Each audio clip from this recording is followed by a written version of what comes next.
Era uma vez uma menina que vivia em um reino onde as mulheres não possuíam o próprio corpo e aprendiam, desde pequenas, a se esconderem em um canto do corpo para os homens poderem usar.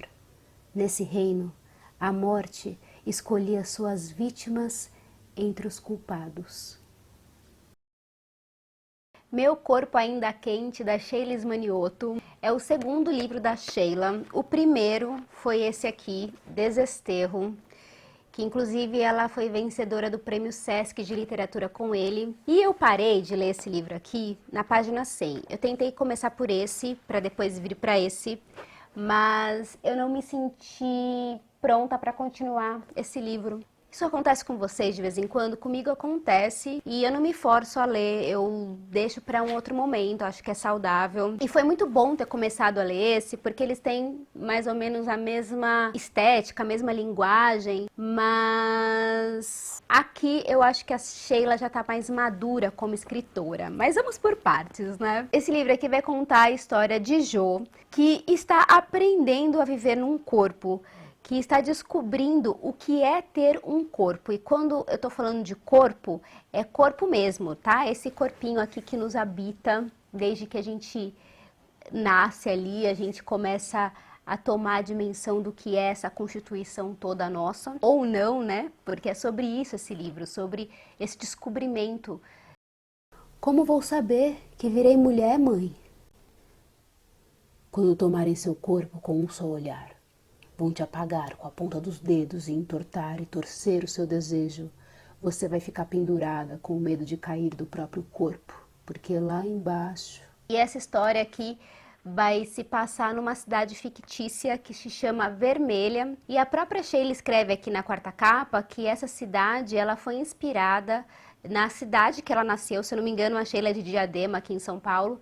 E Diadema, nos anos 80, era um lugar de desova dos corpos da ditadura militar. Não só Diadema, como vários outros lugares. Vermelha é esse lugar onde tem os corpos que são esquecidos, que são invisibilizados, né? Os ossos dos mortos, enfim. A Sheila descreve esse livro aqui como um romance que é um conto de fadas distópico também. E eu só fui começando a entender o que ela quis dizer com essa definição depois de terminar de ler o livro, porque a princípio ficou tudo bastante nebuloso para mim. Esse aqui é o tipo de livro que não dá para eu contar para vocês uma historinha e nem você corre o risco de ganhar aqueles spoilers que você tanto detesta, né? Que a maioria das pessoas detestam. Mas o que eu posso dizer a princípio para vocês, para despertar a curiosidade de vocês, é que a Sheila ela tem uma característica que ela mistura bastante os gêneros. A gente tem aqui prosa, a gente tem aqui poesia.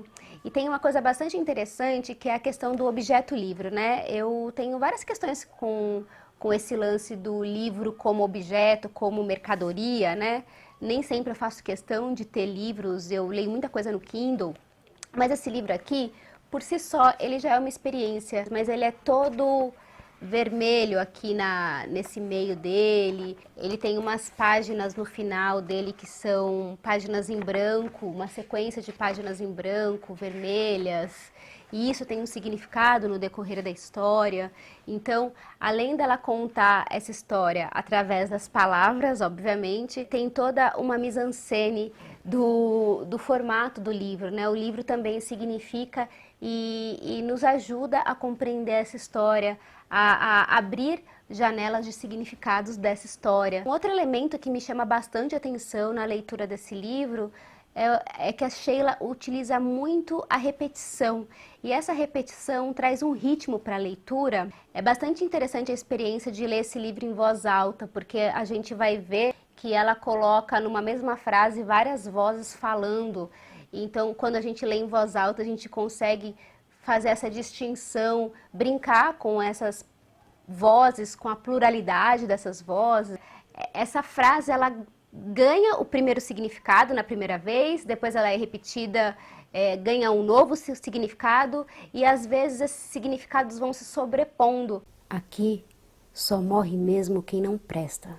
Aqui só morre mesmo quem não presta. Quem não presta. Aqui só morre mesmo quem não presta.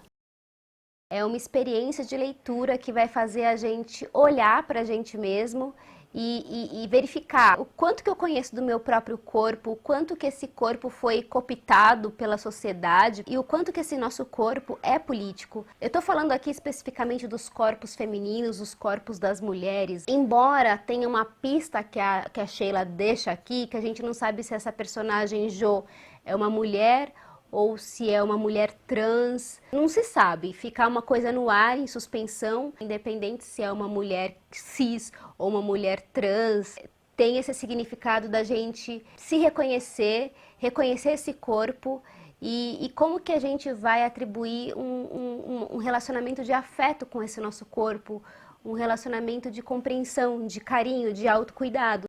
No mundo inteiro é assim, filha. Mulher nenhuma tem o próprio corpo. Pode estar parecendo tudo muito etéreo eu falar desse livro, assim, mas é porque ele é um livro bastante sensorial mesmo. Estava até conversando com uma amiga minha hoje, e ela tá lendo esse livro aqui, e ela falou assim que para ela lembra muito a escrita da Aline Bay, do Peso do Pássaro Morto, que por sinal também é da editora Nós, né? E de fato, elas têm uma semelhança na forma como elas escrevem. É uma prosa poética, ela quebra a estrutura de prosa e de repente vai para poesia. E em ambos os casos, né, tanto a Aline Bay no Peso do Pássaro Morto quanto a Sheila aqui vai falar dessa autonomia e o quanto que a gente demora para se descobrir quando a gente se descobre. O meu corpo ainda quente significa meu corpo enquanto ainda está vivo, né? Descobrir que estamos vivas enquanto vivas. Como eu falei lá atrás, a Sheila descreve isso aqui como um contos de fadas distópico. Ela consegue narrar essa jornada de autoconhecimento, que é uma jornada, em geral, dolorosa, tensa, difícil, trazendo esses elementos lúdicos que é do conto de fadas. Então, a cada final de capítulo, ela vai pontuar com um fragmento de um conto de fada, como se fosse uma legenda para o que acabou de acontecer. Termina um capítulo, aí ela vem e narra: era uma vez uma menina que vivia em um reino onde as mulheres não possuíam o próprio corpo, e isso é bastante interessante, principalmente para leitoras que são mais racionais e que têm dificuldade com essa experiência mais sensorial, porque aqui ela dá um norte para o que está acontecendo, sabe? Eu gosto dessa mistura, eu gosto bastante. Eu acho que vale muito a pena conhecer a pessoa Sheila Manioto, sabe? Eu andei vendo algumas entrevistas com ela, eu acompanho bastante o Instagram da Sheila e ela tem uma pesquisa que é essa pesquisa de escrever a partir desse corpo que habita ela. Ela também trabalha bastante com tarô, com oráculos, né? Então, todos esses elementos estão presentes na escrita dela. Ela é uma pessoa bastante visceral, bastante intensa e ela demanda muita energia mesmo para construir uma obra. Esse processo nem sempre está presente no resultado final, na obra final que o público está assistindo. Eu não consigo ver todas essas camadas aqui. Mas a partir do momento que eu sei de todas essas camadas, isso ganha um novo significado. Quando você conhece essa artista por detrás disso aqui e você lê o livro dela, essas duas coisas ganham uma dimensão muito mais interessante, sabe? Se vocês ficaram curiosos para adquirir esse livro, eu recomendo muito que vocês falem diretamente com a Sheila, comprem diretamente com a Sheila. Lembrem-se de apoiar esse canal para ele continuar firme. Se torne um apoiador desse canal lá no Apoia-se, todas as informações estão aqui na descrição. E a gente se vê no próximo vídeo. Um beijo imenso. Tchau!